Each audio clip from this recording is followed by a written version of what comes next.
welcome to Somber Teacup Chronicles. This episode is called Quiet, Quiet West, Part 1, Tombstone. Sit back and enjoy the show.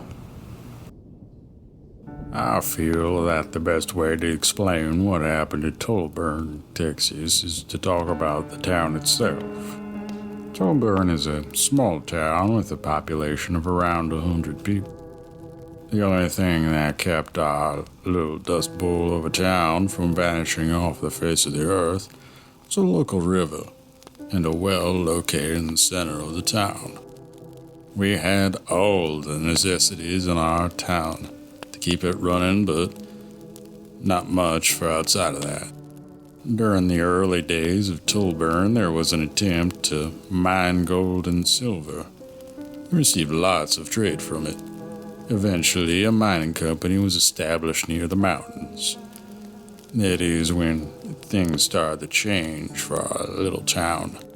It all began with a string of disappearances, one of which was my cousin Don. He worked as a miner on the mountains near Toleburn. He was good at digging. One could say that he found his true purpose underground. Digging for treasure that is hidden from the rest of the world in stone and mud. I remember Don giving me a small piece of silver when he started working for the mine. I paid for it, of course. He was family. But it was not becoming of a sheriff to take something that was rightfully belonged to him, even if it was a gift. He was not the brightest, but he was the most hard-working and had the biggest heart. That's why it shook half the town when he vanished one night, when all the miners came home to rest. He left behind a wife and daughter. My family and I had to step in and take care of them. Some rumors spread about Don that he was seeing another woman, and then he fled town to elope with her and start over in a new town. I never believed any of it. And to make it very clear, no rumors that soiled his good name would ever be tolerated in my town.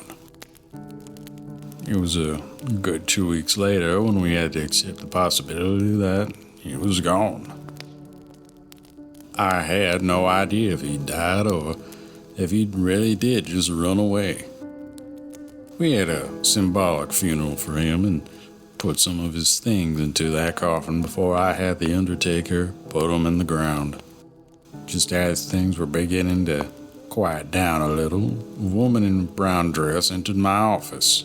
She sat down in the chair across from me and mentioned that her father had also gone missing. I scratched my head and leaned back in my chair, played with my mustache.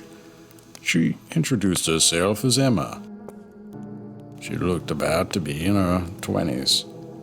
I asked her how long he'd been gone, and she told me that he'd been missing for 2 days now. It was a strange coincidence that her father also worked at the same mine as Don. She asked me to look around and see if I could find him. The first place I looked was the saloon. Everyone was on edge at first, but I walked over to the barkeep and grabbed a drink before I asked him about the missing person. He said that he did know a group of miners who visited the bar, but he had noticed that the group had become smaller this month. They were usually a rowdy bunch, but one week they came in and grabbed a drink and were very silent. They all just looked at their mugs for a while before they started to drink. After they were done, one of them, a shabby older man with a locket around his neck, walked over to the bar and asked for a round for the table. He was quiet and looked like he had not been sleeping for days. He handed over a couple dollars. Saw his fingers were discolored and smelled strange. There was a hint of blood and rot coming from the man. Something was stuck under his nails. It was thick and dark. Then the barkeep told me about how the disheveled man looked at him. Or it was more how he was not looking at him. The man was crying, and you could see that the miner's eyes were bloodshot. He had that look when you witness something terrible. The drinks were delivered to their table, and after a couple more rounds they left. He informed me that they came back a couple times, but their clothes were becoming more tattered, and fewer returning each week. Then they stopped coming altogether. I thanked the barkeep and gave him a little extra for the information. But before I asked him one more question about the man I was looking for, he told me that I should go to the mines. I tipped my hat and got on my steed and rode out into the mines. I could tell that the air was getting thick and heavy as I rode through it. But before I even arrived, I could tell a great atrocity was committed here. I stopped by a small building near the entrance of the mine. I roped up my horse and knocked on the door. I waited a minute before knocking again. When there was no sound, I kicked it down, holding my pistol out ready to blow away anyone who might have been looking for trouble. But there was no one there, just a smell of decay and rotten wood.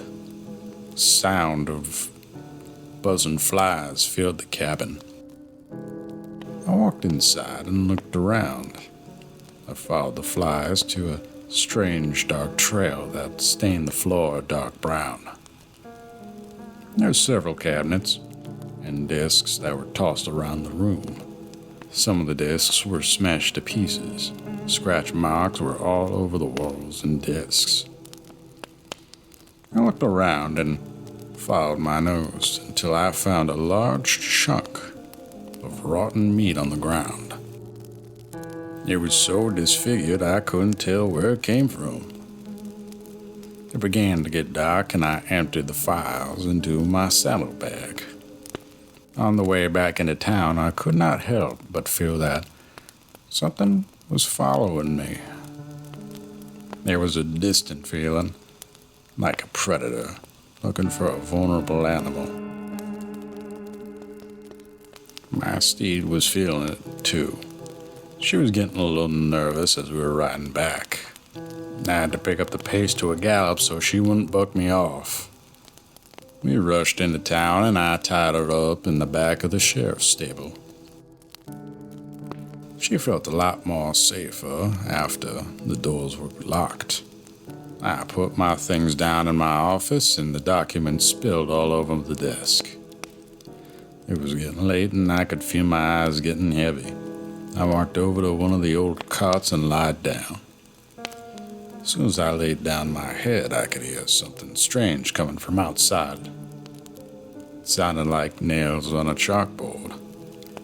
Then I could hear it closer, closer, ever closer to my head. Then I heard another above me, and another coming from the other side of the building. In the dark, I could see the little metal lock begin to shake.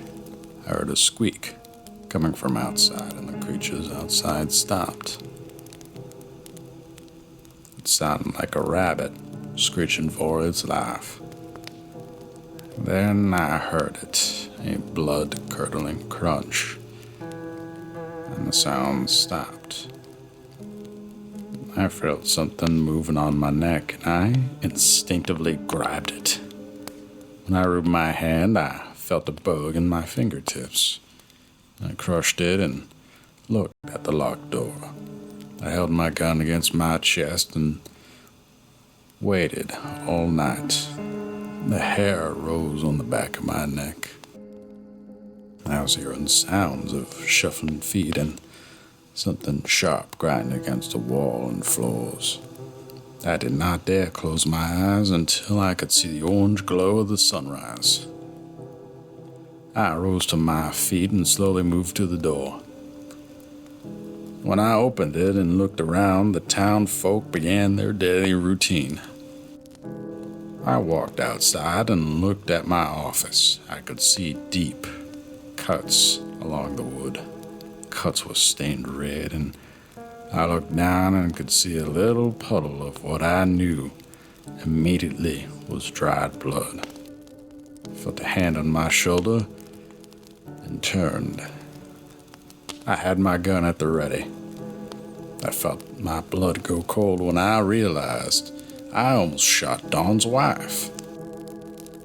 Her eyes were wide, and she told me that I looked dreadful and that I should sit down. I didn't fight her. She led me into my office, and I sat down at my desk. I held my head in my hands due to exhaustion. She kept me company for a while. I talked with her, and she asked me how I was doing. I could see that she was struggling with it all, but my family made sure she had more than enough money to live off of. I talked with her for a while before 2 kids bust into my office, begging to talk to me. I let Dawn's wife out before the boys began to shout and talk over each other. I might have been a little short-fused due to my exhaustion, so I told them to slow down, and I pointed at one of the boys and told him to speak up. He was white as a sheet, and I watched as tears began to run down his face. He began to cry and said it was only supposed to be a game. I knelt down and put a hand on his shoulder and gripped him tightly. I asked the boy what happened. They began to tell me how they heard some rumors about a secret tunnel into the mountains, one that led into the mines. They brought all their friends down with them and entered with their lanterns.